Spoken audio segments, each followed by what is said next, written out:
Welcome. Hello. Hi. Welcome to HBO Max. I'm Makenna. Joining me as always is Brandon. Hi, Brandon. How are you today? Just wonderful. That's fantastic. I'm happy to hear that. You know what's wonderful? What's that? The Philadelphia Union won last night. Oh, really? Yeah, they destroyed Toronto 4-1. That's good. Good for them.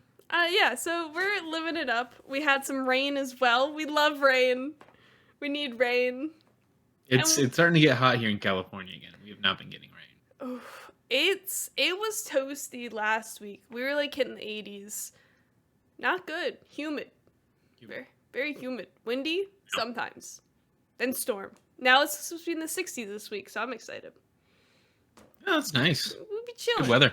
It's good weather. It's springy weather. April into May. May, the best month of the year. Woo! Yeah, getting very, very close. Very close to May. Very excited. Although there have not been as many April showers. I don't know how many May flowers there will be, but we'll find out. Because I think when it rained on Saturday, that was like the first rain of April. Maybe second. I don't remember. Not a lot of April showers, though. The rhyme lied to us. I guess so, yeah. Welcome to the last week of theme months. Yep. Whoa! It's the end of the theme month era. This is the last one. End of an era into phase 3 of the HBO Max. Mm-hmm. We watched No Country for Old Men, I hope. Yes, we did. Good. Because that is what I watched. Okay, I'm gonna give you some facts and figures. I was really stupid. I should not have had the whole spiked lemonade before this. I'm feeling a little hyper. It was released November 9th, 2007. It had a budget, $25 million. It made $171.6 million. That's a lot of money. Yep. It was nominated for 76 awards. Excuse me, I lied to you. It was nominated for 109 awards and it won 76 awards, which is roughly 70% win rate. It's pretty good. That's pretty decent. If I got a 70% on a paper, I would probably cry, but in terms of award ratio, that's pretty good. Well, yeah, you got to think it's not, you didn't get like a 70% on a paper. It's like you got 100% on 70 papers. Right? Oh, that's good. Oh, that's the dream. Oh, you're set. You're going to get all the chords at graduation with that much of 100%. Oh, boy. It had, including 4 Oscars, including Best Picture, 3 BAFTAs, and 2 Golden Globes. Javier Bardem, did I pronounce that correctly? Yep. Yeah. He was in Eat, Pray, Love. That's the only other thing Really? I know him I haven't from. seen that. It's pretty alright, I guess. I like Julia Roberts. He was the first Spanish actor to win Best Supporting Actor at the Oscars, the Screen Actor Guild Awards, the BAFTAs, the Golden Globes, and the Critics' Choice. He's racking in all the awards as well. Yep. They had to use expensive fake blood, about $800 a gallon, because ordinary fake blood uses sugar, and they use so much of it in a desert that the sugar fake blood would attract too many bugs. So they had to get the expensive stuff. Wow. Bugs not That's good. Interesting. Not good. Yeah, you don't want to have a bunch of bugs. No. Ugh, bugs. January 2018 Business Insider article studied 400 movies and found 126 psychopathic characters. And they named Anton, what's his last name? How do you pronounce his last name? Sugar. Yes, not Sugar. He was named the most clinically accurate psychopath portrayal. So shout out to Javier Bardem for the performance. Yeah, I mean he's great in this movie. He's wonderful. Yeah. Oh, the money case is the same one they used in Fargo. Yep. Ah! Yep. Bringing it full circle for Coen Brothers month. Whoa. Carla Jean is the only character to talk to all three leads in the entire movie. Yeah. Yeah. Yeah, she is. Yeah, I saw that. I was like, yeah, that is right. So those were my facts and figures. I've got a couple other fun tidbits for you about these movies. So one that I really like is that this came out around the same time as another movie that I really, really love called There Will Be Blood, which is another, Artur film. But they shot those movies pretty much right across the street from each other, like in the same area. And they were filming them at the same time, like in the same area. And there's a set piece in There Will Be Blood where they light an oil rig on fire. Oh. And so it's this, yeah, and like they did it like practical effects and stuff. And so it's just like this huge burning thing with all this black smoke coming up. And it completely burned a shoot day for the Coens because they went out one day to shoot and there's just this massive black smoke in the sky. Oh my God. Yeah, and I believe that because the studios were like friendly or whatever, or possibly even like related to each other, There Will Be Blood had to reimburse the Coens a part of their budget for the day. That's awesome. Yeah. I haven't seen that film. Is that Robert Rodriguez? No. No. Who's that? No. That's Paul Thomas Anderson. Paul Thomas Anderson. Okay. Yeah. We did one of his movies, didn't we? Did we? Did we? The names? Yes. We did. Punch Drunk Love. That's what it was. Yeah. Yeah, he's great. Yeah. And yeah, There Will Be Blood is a fantastic movie. Wow. Yeah, maybe 2007. Let me tell you what. Let me tell you about the year 2007. Oh yeah. I don't remember much of it. I was 6. I don't know what happened then. Yeah. Half-Blood Prince came out. No, not Half-Blood Prince. Order of the Phoenix came out in movie, and the last Deathly Hallows book came out. Those are my only touchdowns for 2007. And I was in first grade. That's all I've got. I remember that. I remember this movie coming out. Oh, really? More specifically, I remember it coming out on like at the rental shops. Because that was normally like a movie would come out and get some hype and stuff, but then it would be like the hype of like award season and stuff about like, oh, this is a movie that could potentially get Oscars and stuff. This is a movie you should see. Like would kick up again when it would come out on DVD or not even Blu-ray back then. I don't think. And yeah, I remember this being like one of the movies where I was like, oh yeah, you gotta that's gonna be a huge movie. Like people like this is gonna win so many awards and all that stuff. People talking about Anton Chigurh being like such like a crazy character and dope. I remember, and I may have I can't remember if I talked about this on the podcast or we just talked about this. But I remember when going back and listening to Rooster Teeth podcast and them talking about this movie, and then like raving about it, about how good it was and everything. I'm gonna be honest with you. I thought I was going crazy last night trying to remember the name of this movie. Because I was thinking about it. I wasn't like near my phone or on my computer or anything. And I could not remember what adjectives went in for it. I was going old country for new men, new country for old men, old country for no men. I could not remember the name of this movie. I was in the shower, so I couldn't check any of it. And I thought like something was happening. Like I was like, I could not remember the name of this movie. But luckily I found it. Big movie, so it was pretty easy to figure out. Yeah, big movie. Yeah, I thought I was going crazy. Like, I don't know the name of this movie. I believe the name comes from like an old poem or something. Yes. About like I believe it's about like the founding of America and that like it's it was like a time for like adventurers and not a time it's no country for old men to go to or something like that. It's a good title. Yeah.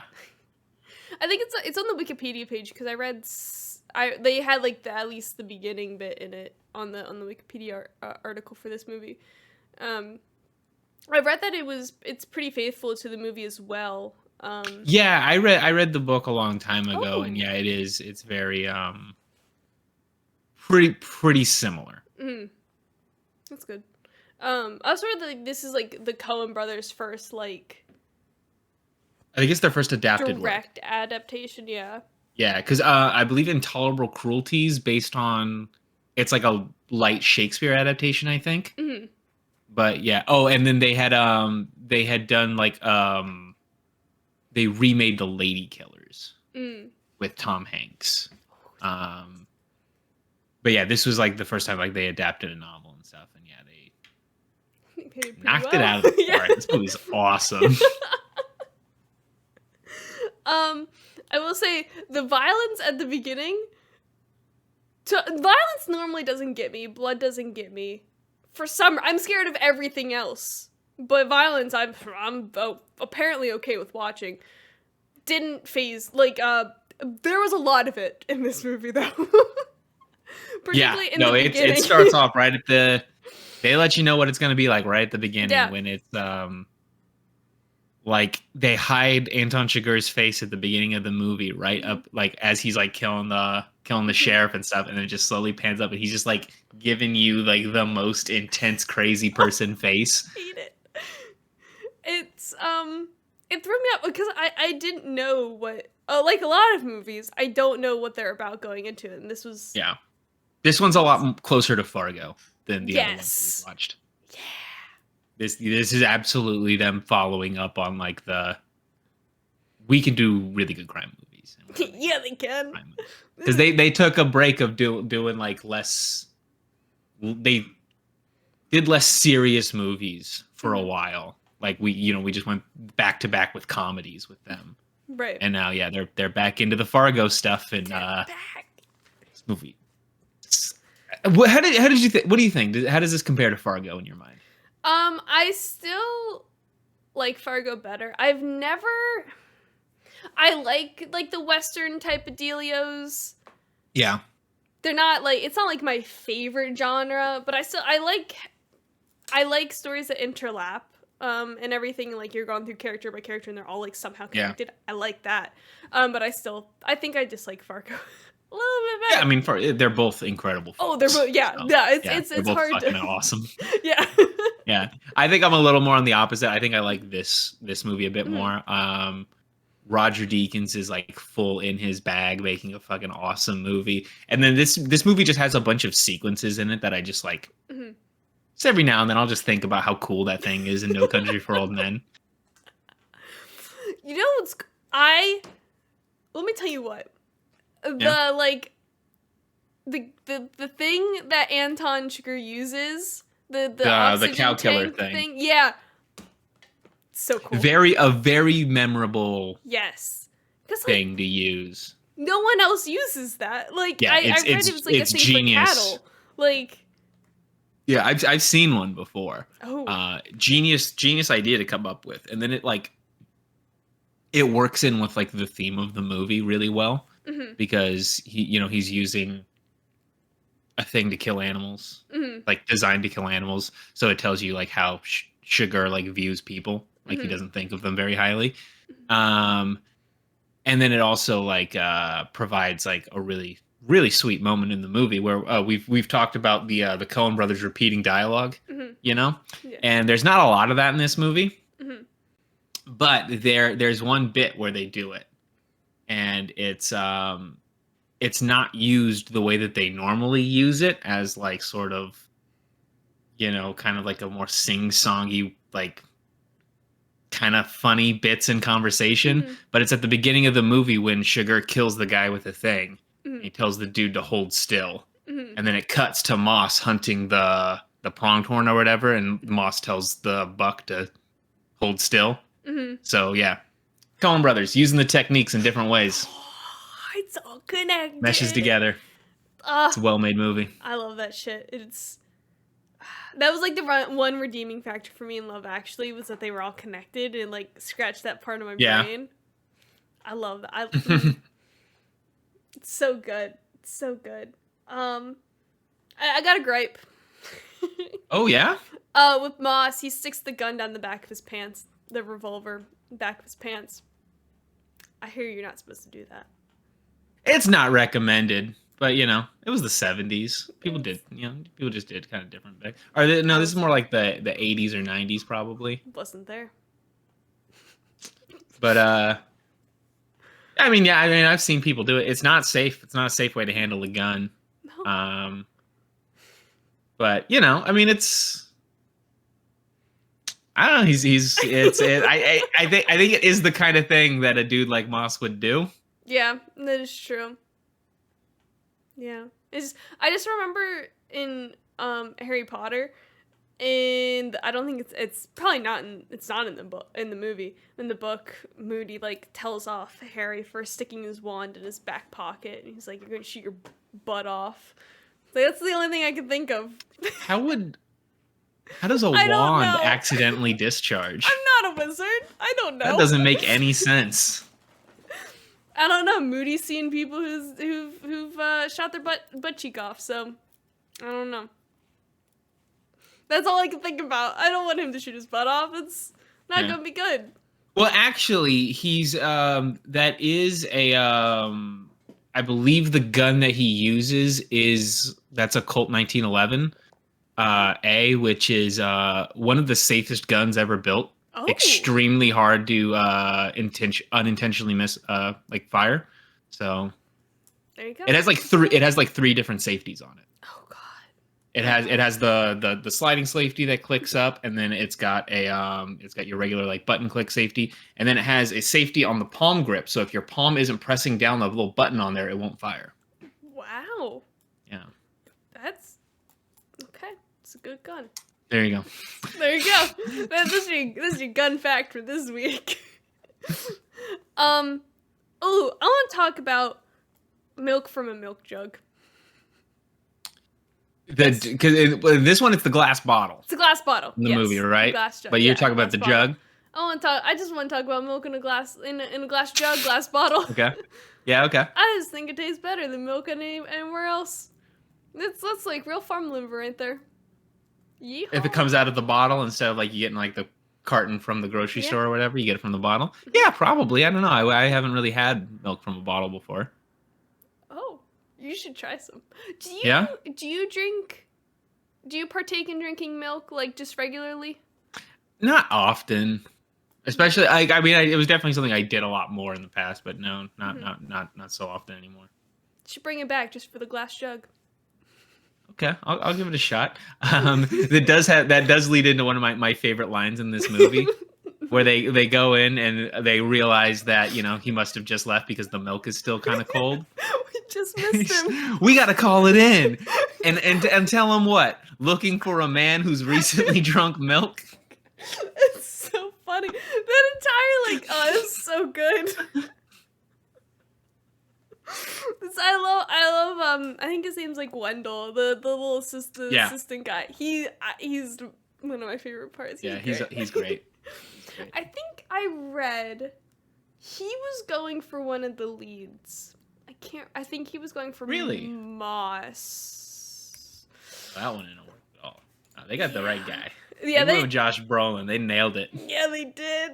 He's so fucking good. He's so good. That's Thanos, isn't it? Yeah. He plays Thanos. Would have never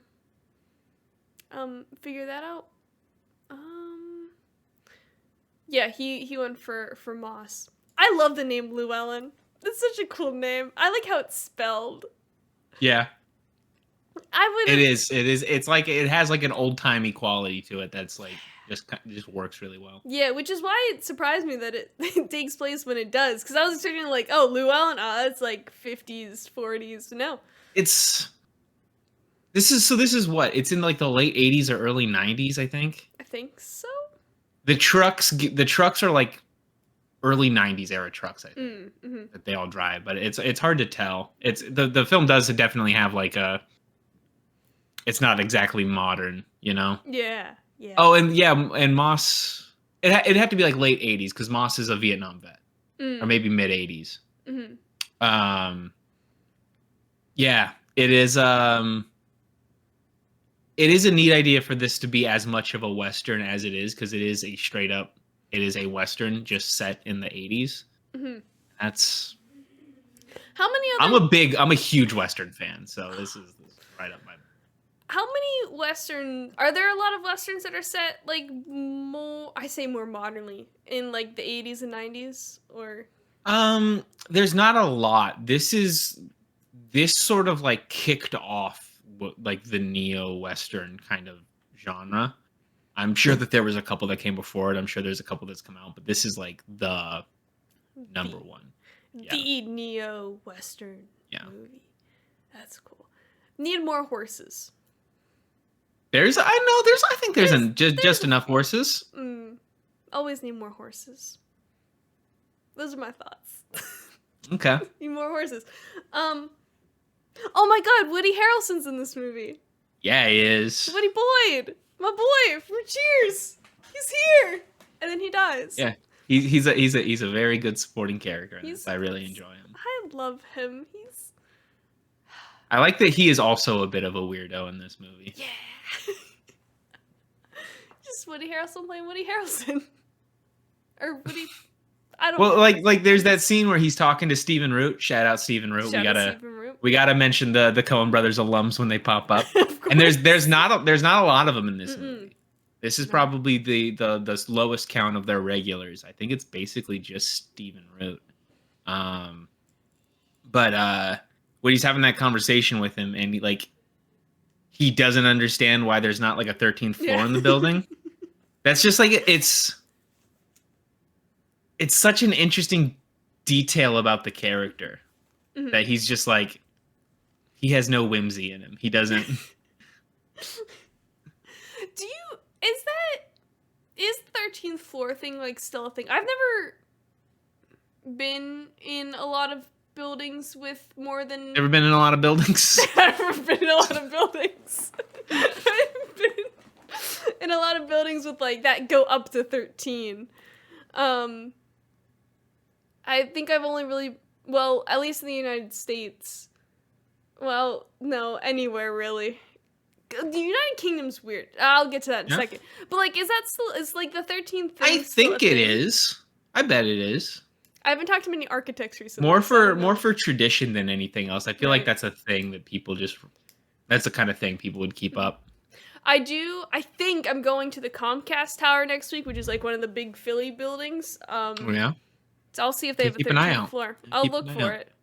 But in the United Kingdom, it threw me off because, so like obviously like our one button is the ground floor, and then it goes like 2 is like the second. No. In the United Kingdom, it's ground floor 1, 2, 3. So like you're on the second floor, but it's really only 1 on the elevator. Threw me off because I was on like technically the 3rd floor. I don't like that. I don't either, because it was like it. No. Yeah, no, that seems that's. Yeah, I don't like that at all. Because like I was on the 3rd floor, but I had to click 2. I don't know. It did not. I don't really know. It hurt my brain, but you know. Yeah. England's weird, so it's fine. Yeah. Weirdos. Psh, what do they know? I was gonna say something witty, but I lost every British term in my head. I don't know anything about England. There's a cat. There's a little cute little cat in the motel where Sugar finds Moss, and they don't hurt the cat, which made me happy after they hurt the dogs. Yeah. When they keep showing up, and like every time they get there, somebody has to comment that the dog's dead. I know. That's a dead dog. Yes, it is. But the cat's okay, so it's okay. Speaking of the dogs, one of probably my favorite sequence in this movie, and one of my favorite sequences of all time, like I said, like it's one that I regularly think about as like that's like the coolest fucking thing, is the first chase scene with Moss. Ooh, when he's running away from the cartel guys. And so like one, it starts off where it's like night, and then they film it like with the sun rising. So like that had to have been so hard to shoot Oh, because you have like a very small window of time where you're Mhm. able to get those shots of like it being pitch black and then it turning into daylight. But there he goes like and like he gets shot and then he goes down the river and then like he ducks under the water right as they fire a shotgun blast, which keeps him safe, which is really cool. And then when he like gets out of the water, the dog's like coming at him, and then like he disassembles his pistol, clears all the water out of it, clears the water out of the mag, and then reloads and shoots the dog. Like that's just so like such a good idea for a sequence. Mhm. Like because like most movies would just have him like shoot the dog Mhm. without having to, but like like realism with a gun, like yeah, that gun's gonna jam. So like him having to like disassemble it and then like doing it really quickly and stuff. It's awesome. Up there with like anything cool in the John Wick movies. I don't give a shit. That's way cooler to me. There's just some like because he I don't know a lot of stuff about guns, but the one that he sticks in his back pocket, he like I kind of disassembles that one or like with the thing that you push it. I don't know. I like when like you do technical things with the gun and like take it apart and whatnot. Yeah. That shit's cool to me. That's like a big old puzzle. That's just a big old. That's a big puzzle right there. Yeah. It's cool. I like that. I like something like that. It's fun. You gotta be quick with it. Ooh boy. Oh, what a time. There's a lot of just like awesome stuff. Oh, so good. It's yeah. I love it. What happens to the money? I don't know. I was actually thinking about it this time when I watched it, where it was like, I think it's lost. It's gone. I think Sugar just kind of like doesn't get it, which is kind of interesting. Mm-hmm. Maybe eventually he goes and finds it somewhere, but it's almost like part of it seems like he almost doesn't care to get the money back anymore. He just wants to just like he's just so annoyed with the situation. He just wants to kill everybody. But I do like that he like essentially fails in his mission to get the money back. Yeah. Do you think that it because it's the same case? Do you think it somehow connects to Fargo? Because I think this movie's like happens chronologically before Fargo. I can't think of any kind of connections that there would be. It's too, yeah. Geographically, I think it's too far away. Yeah, and I mean, it is just like when you actually look at like what's the crime being committed, it was that like they tried to rip off some drug guys, and it just didn't go well. Mm-hmm. Yeah. Yeah, I was watching. I'm like, maybe I completely missed what they did with the money. I looked back on the Wikipedia synopsis. I was like, oh no. No, because Woody Harrelson tells him like, "I'll take you to the money and stuff," Yeah. and he's like, "No, I'm gonna make him bring it to me because he wants to prove a point." And then he doesn't get the money because the cartel guys get to Moss before he does. Mm-hmm. Is he in this? So the when Tommy Lee Jones, who I learned is different than Tommy Lee the musician, whenever he goes into the hotel room, is Sugar in that same hotel room, or are they making it seem? So that is a very interesting question, and I believe it's up to your interpretation. Oh, yeah. Okay. I do think that Sugar is there. Mm-hmm. But it's definitely it's supposed to give you the implication that he might not be. It might just be he's so scared of what's going on with this case that's what breaks him and he has to quit. Oh, that. But I would just like in my mind, it's like nothing else in the movie is presented in that way. Mm-hmm. So I tend to just take it at face value that Sugar is actually there. But he could very well not be. Mm-hmm. So I don't, let me tell you what. Whenever I enter a room, okay, I'm checking I've seen enough Datelines. I used to watch murder shows probably way too young when I was like 10. They scarred me. Whenever I enter a room, I'm checking all the corners. Yep. I check every time I go into like a bathroom with the shower curtain. Checking behind the shower curtain. I don't want to be. I forget the verb. Murdered. Surprised. Surprised. Murdered.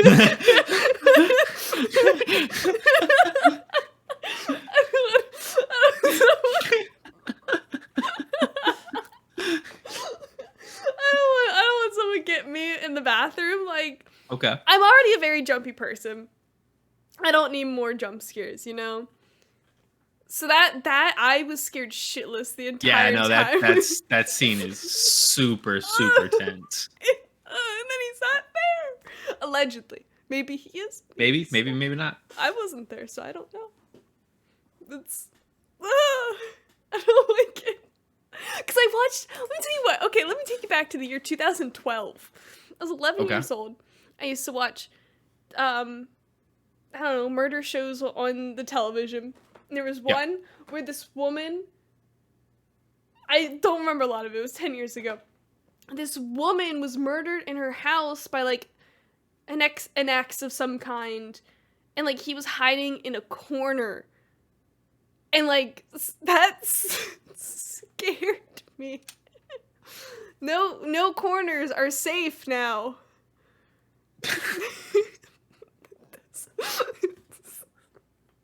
Oh, no, I mean, gotta check the corners. Gotta check the corners, gotta check the shower curtain.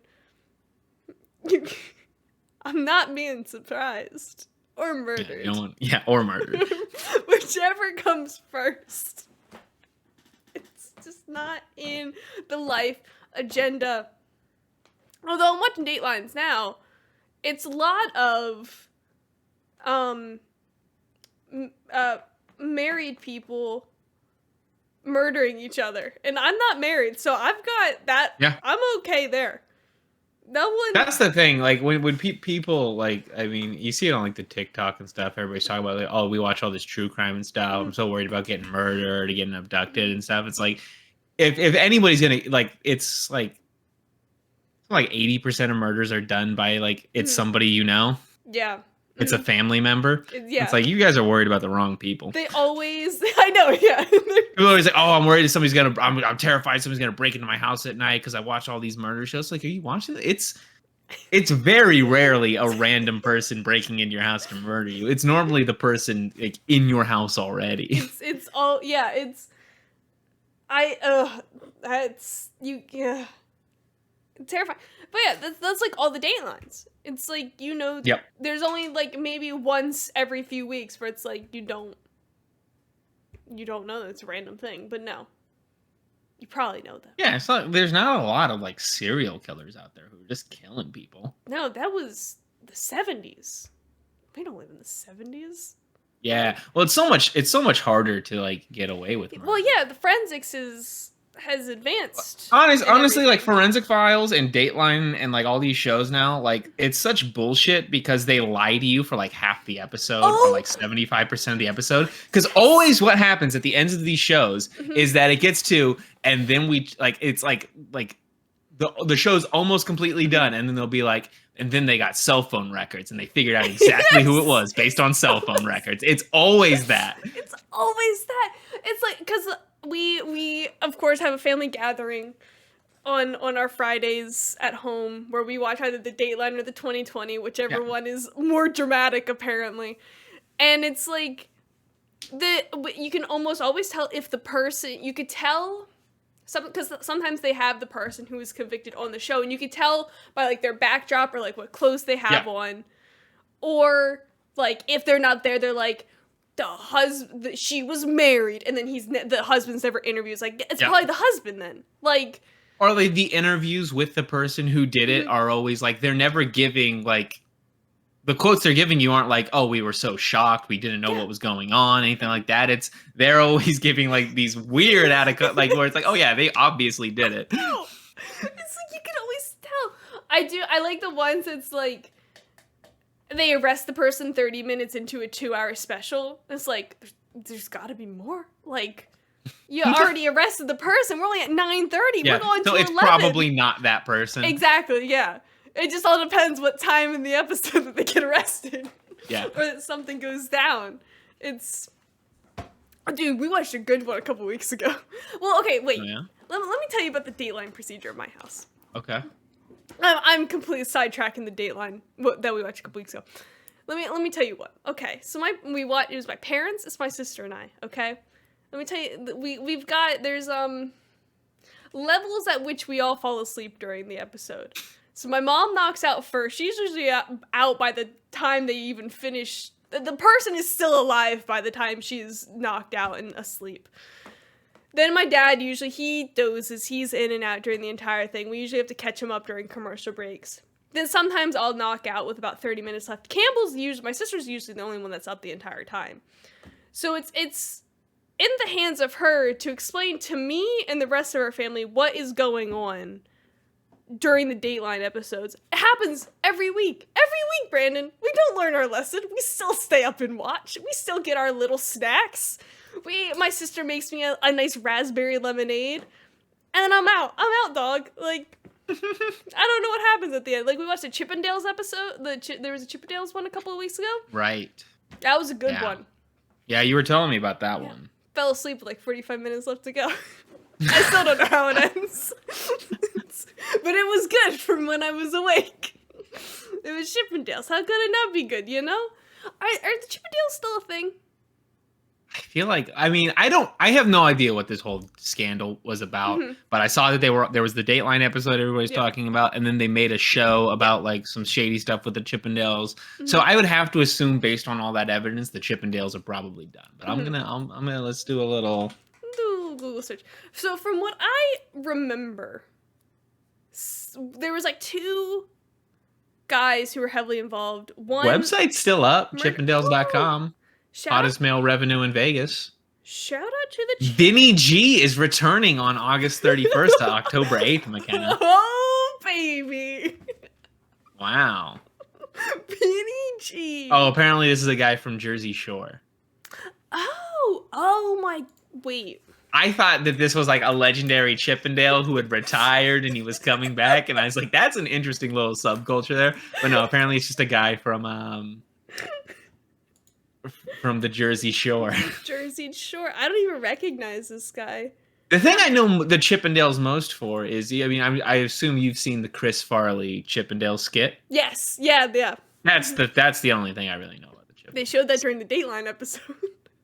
Really? Yeah, dude, I wake up and there's Chris Farley. I think for a lot of people, that's the cultural touchstone. It's Patrick Swayze and Chris Farley. I can't remember. I could have sworn there was another famous Chippendale, but I might be wrong. Well, we looked up a couple weeks ago.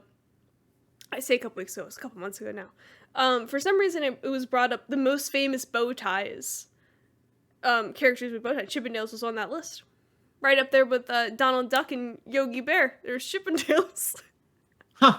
They're not really a character, right? No, I don't think so. I don't know. Maybe during their prime. Perhaps. I don't know. I wasn't there during that. I don't even know when their prime was. What, the 80s? I don't remember the Dateline episode. It's gotta be like the 90s to early 2000s. Oh, okay. I was there for some of that then. But yeah, so allegedly, Dateline episode. It was like the two guys who were heavily involved in the Chippendales. Like, they weren't dancers. They were like the people who funded it. Businessmen. One of them was murdered in his office. Oh, wow. They think it was the other guy. He went to jail for something else. This is all what I can remember. And then he was, I believed, pinned for the murder. And then, like, right before he was going to trial or something, he killed himself. So no one knows. And that is Chippendales. Okay. From my recollection. I would put an asterisk on that. But yeah, so Chippendales. I don't remember how we got the Chippendales. Oh, Dateline. Neither do I. Dateline. This would be let me tell you what, No Country for Old Men would be a great Dateline. I Wild. I don't Wild. know if there'd be enough. Like, I honestly, from what like the police know and stuff, I don't know if there's enough story that you could get out of like to make a Dateline episode. I don't think people know what happened enough. That is true. Ooh, we get Dateline years down the road, maybe ages. Maybe. One of those ones that like happened. Well, I guess this would have happened in the 80s, and it's like we would get it now, or maybe the next 10 years. This would be like this would make like a really good like true crime documentary. Yeah, it would. And we kind of got that with the movie. We know all. Well, Yeah. we don't know all the bits. We get to know all the we get to know a lot of them. We get to know more than everybody else, you know. Exactly, and that's the best position you can be in with true crime or with crime stories. You know all the details. Yep. Randy, what are your thoughts? I'm sorry, I asked you that right when you took a swig. I'm very sorry. This movie is a joy to watch, just because it's like,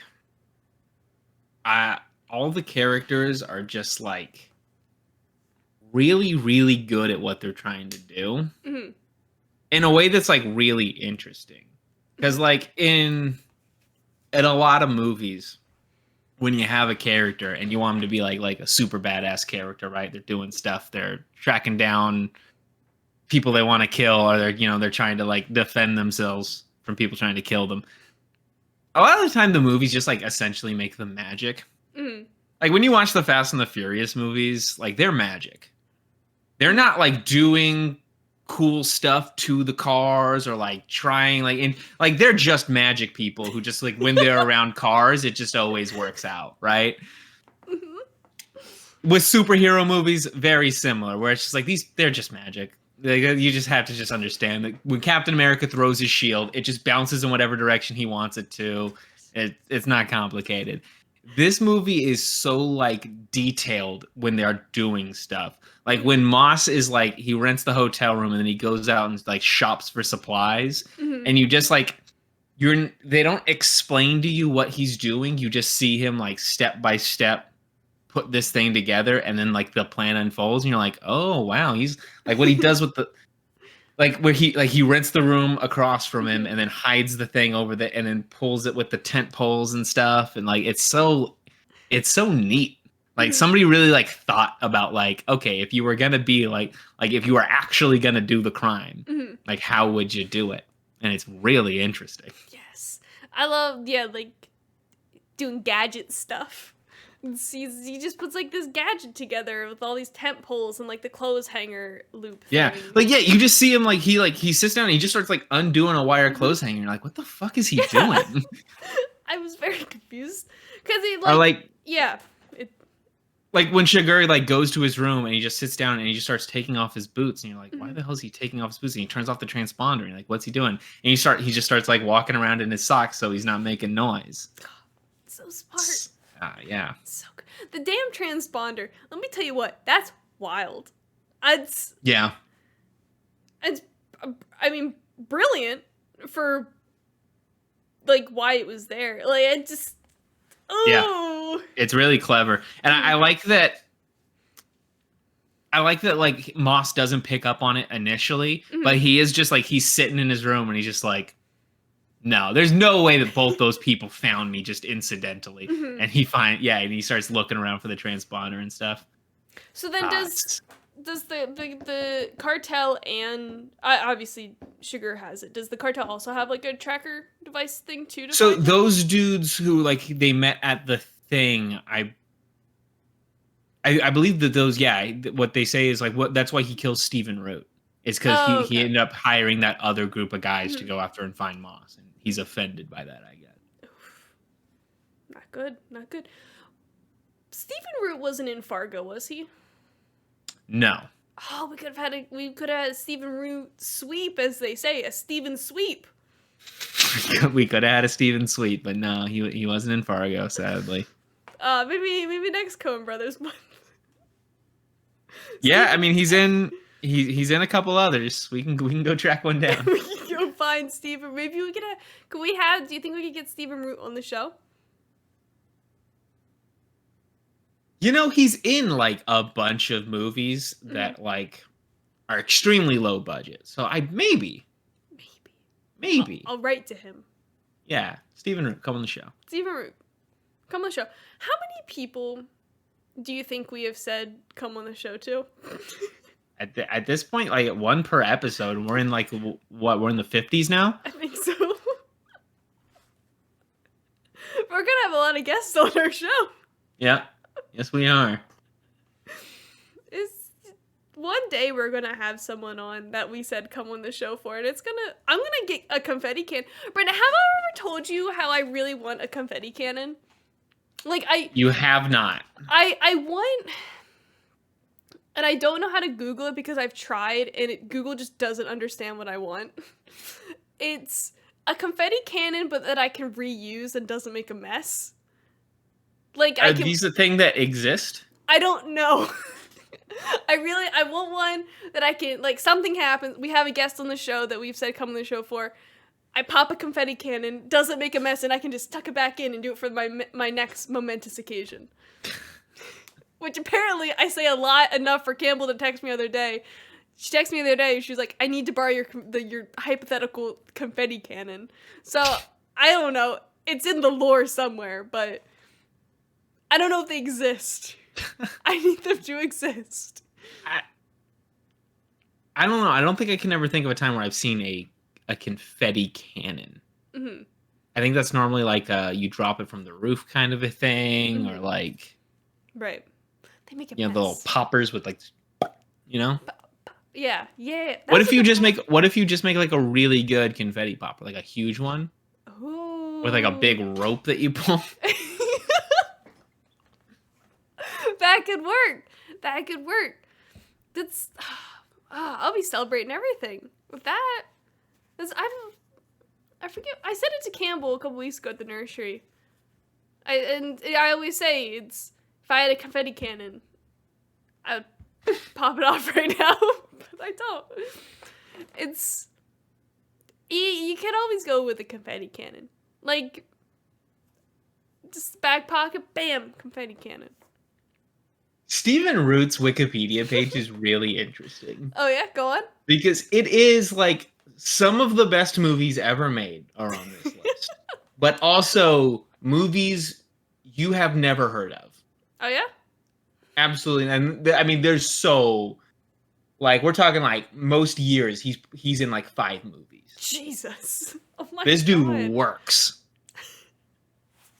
And like he's a fantastic actor. He's really, really good. And yeah, he's just in like, I mean, Finding Nemo. He's in Dodgeball. He's in Ice Age. He's in RoboCop 3. What? He's in the original Buffy the Vampire Slayer movie. Oh my god. He's in Scooby-Doo Scare Camp. He's in Tom and Jerry and the Wizard of Oz. Oh, that's a good one. Yeah? Yeah. Did you, not to detract from Stephen Root, did you watch the Tom and Jerry specials? Like growing up? No. Were you a Tom and Jerry kid? I mean, I watched some Tom and Jerry, but it wasn't like a show that I was like super into. Mm-hmm. We would watch it when my mom would get, like, growing up, my mom would get her hair done, and it was at, like, a place where, like, the hairdresser had daughters, and we would, like, play with their toys. I don't know if they liked that or not, but we played with their toys. And they had a TV, and Tom and Jerry, every time we would go, Tom and Jerry would always be on. And it was almost always this damn special where it was, like, this big race, like, this car race, this motor race.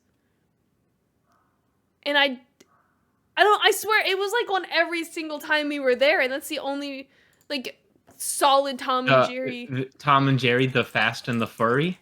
Maybe. It may have been. Hold on. Let me see. 2005. Oh my god, it was. Okay. Mystery Interesting. Solved. And it would be on, I don't know if it was on Boomerang, or maybe they just had it on DVD, and it was just always on. I don't really know, but that's what we watched. And that's my Tom and Jerry touchstone. Okay. I still don't know which one's Tom and which one's Jerry. Tom is the cat. Okay. Tomcat. Oh, that makes sense now. Sure. Oh, I'll never forget it now. I don't know why Did his you- last name Jerry. Huh? Did you ever watch King of the Hill? No, I've been told I should, but I've classic show. Stephen Root's a series regular in that. Oh, okay. Yeah. Who does he play? I know what they look like. He plays Bill. Okay, hold on. Of the main four guys, sitting in front of the fence. He's Bill. Oh yes, okay. Okay, and then he also will occasionally be. He plays Hank Hill's boss, Buck Strickland. Ah. Yeah, that's a fun show. I really liked that. Mike Judge is a really funny guy. Yes. I don't know how much I know of him, but yes. You ever seen Office Space? Oh yes, I have. Yeah, he did Office Space. Okay. Stephen Root, of course, in Office Space as yes. Milton. Yes. And then Idiocracy too. You might have seen Idiocracy. No, but I've heard Nick Scarpino talk about it because he talks about Welcome to Costco. I love you. That's all Welcome I to know. Costco. I love you. That's the only one I know from it. That's also a Mike Judge joint. Huh. I know why I recognize Stephen Root. Oh, News Radio. No. Shout out to News Radio. That's on my list. This has been on my Really? list for a while, yeah. Fucking love News Radio. Amazon Radio. It's on Amazon Prime. Yeah. He was in The Man in the High Castle. He was the man in the High Castle. He was the man in the High Castle. He was the man in the High Castle. Good for him. That one. Yeah. Good for him. Not a good ending to that show, but Oh really? It was fine. Awesome. It was a shit ending, but the rest of the series was okay. Very. That's what happens when you turn a pretty short book into a 4-season TV show. Yeah, it's like this big of a book, and it's 4-season show. A lot of the stuff that happens in the book, it does not happen in the. It's just mainly the names, really, and kind of the plot. But other than the ending and the weird time travel stuff, it's pretty okay. Yeah. News Radio. Radio. Hell of a show. That's what I've heard. I used to own that on DVD. Oh, really? Where did it go? Oh, just through the years. I mean, we're talking about I was in like 5th and 6th grade. I had News Radio on DVD. That'll do it. Yeah. Phil Hartman, just one of the funniest dudes ever. R.I.P. R.I.P. I know of. But then he gets replaced on the show by John Lovitz. Who John Lovitz is incredible. Oh, shit, he was in League of Their Own. Yep.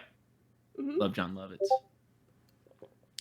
I do as well. Yeah, recommend. It's only 5 seasons long too. You can knock it out real quick. Oh, maybe that's what I'll watch next then. Only 97 episodes. Only 97. Yeah, the first season only has 7 episodes. Ah. Oh, NBC. I should watch that then. Yeah, check it out. I might start if it's on Peacock. I might start rewatching it because I'm about done with 30 Rock. So. Oh, I'm almost done with Boy Meets World. I just started the last season. Ooh, exciting stuff. Oh boy, it's very exciting. Things are happening. So you've gotten to the what is the Talks with Squirrels or whatever his name is? What is it? I don't know yet. Is that in the last season? What? I'm gonna look this up. Okay. Yeah, I'm not sure. Plays with Squirrels. Plays with Squirrels? Oh, I guess this is the last. Is this? 7 the Hard Way. Season 7. Okay. Season 7?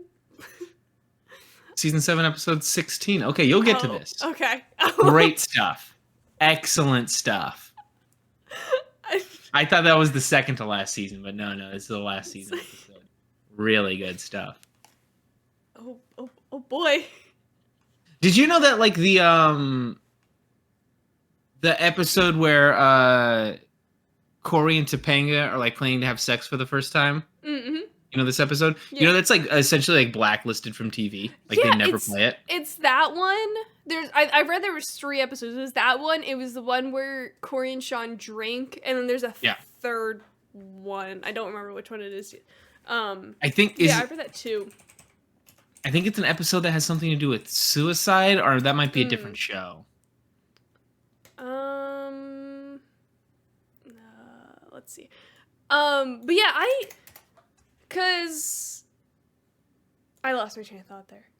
Sorry, I'm on Wikipedia trying to find it. But yeah, I was like watching. I was like, "Ooh, this is." I was worried at first that it wasn't going to be on because it's on Disney Plus. I was like, "Oh, I wonder if they took it off of."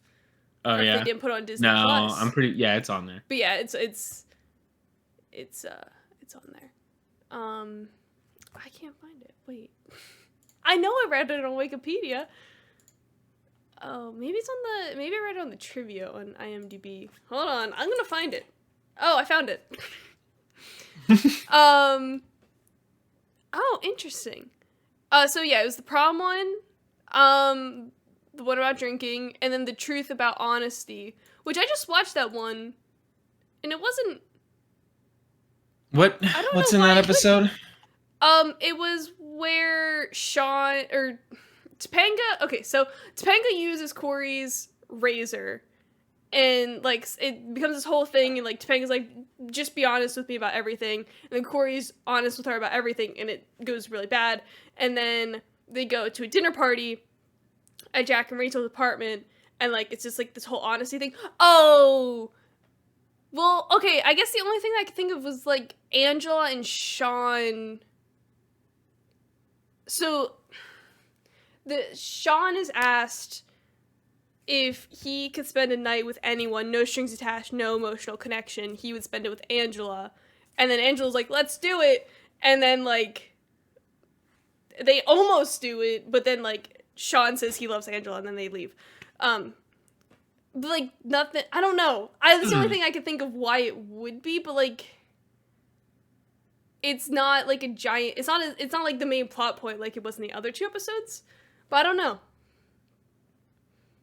I guess it's not, like... This is interesting. Apparently, like, Writer Strong was really upset with that episode. Huh, I might have to go back and rewatch this one. This is... Seems like a weirdly innocuous episode. I just watched it tonight. That's the only reason why I know.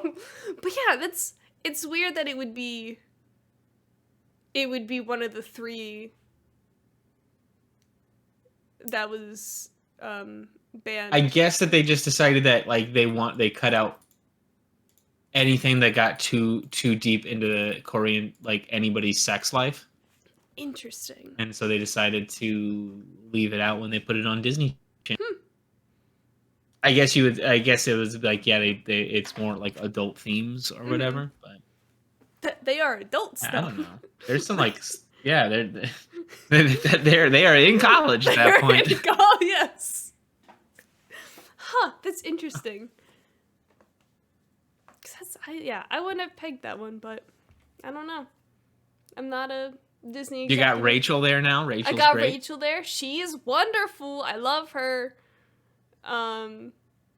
There's a baby now. I didn't realize they had another one. Yeah. Because it was that thing of like I never remember like reading about. Because I was spoiled. I didn't blame me. Spoiled such a big thing that I was spoiled on most of the things that happened. Yeah. But I never knew that there was another baby. Yeah, it's pretty unimportant to the overall series. I wonder why they even decided to do it, to be honest. Yeah, because I couldn't find if, like, the actress who plays the mom was, like, pregnant at the time or anything. Like, I don't think she was. Because I know, like, that's, like, what happened with Malcolm in the Middle when they had Jamie. It was because the actress who played the mom was pregnant. And they just wrote it in. But, like, I don't know. I think that's what they did with Friends, too, when, Lisa Kudrow was pregnant, and they wrote that into the script. Yeah. I don't know. Oh, and in Family Ties. when I love. Sorry. I like it when they don't write it in and like have you seen How I Met Your Mother? Yes. There's that like half a season where they just completely like Lily is like never seen from like the chest down. Yes. And honestly, like when it was coming out at the time, I never noticed. No. Well, I think Angela in Boy Meets World, 'cause she's 10 years older than all of them. She was pregnant, I think, during the prom episode, actually. And, like, so she's either hidden behind something or she's only seen from, like, above her stomach. That's interesting. And she's... I didn't know that. Yeah, so it's... Oh, yeah, it was a whole thing because it's, like, when she joined the set, it was, like, this whole thing because, like, ooh, Ryder gets to kiss a girl who's 10 years older than him, da-da-da-da, or whatever. But, yeah, that's a fun time, like, trying to spot that stuff. Because I think it happened in Family Ties again because Meredith Baxter was pregnant a couple times while they shot it, and it was only written in once. That's fun. This is a fun game. Like, ooh, what giant pillow is she gonna sit behind? It's fun. That does not happen in No Country for Old Men, though. It does not. No. No, but it's much easier to work around when you're making a movie. That is true. Do you have any final thoughts on No Country for Old Men? Yeah, just one more thing. I think I like how little this movie like talks to you about like what it's doing and like what's going on, and like a bunch of stuff happens off screen. Like the movie like intentionally breaks a lot of screenwriting like rules that like almost like intentionally to like make the audience mad, I think. Like Llewellyn dying off screen is not something that you would happen in, like the main character of your movie died off screen and you just show up at the end. It's like, oh yeah, he's dead. No shootout, no nothing. He's just dead. By the way. And it looks like it might have been an interesting shootout. Like Llewellyn at least got one of them back. And the other guys are like leaving pretty rushed. So yeah. I didn't believe it at first that he would die, because I mean it's towards the end, but it's not like the end.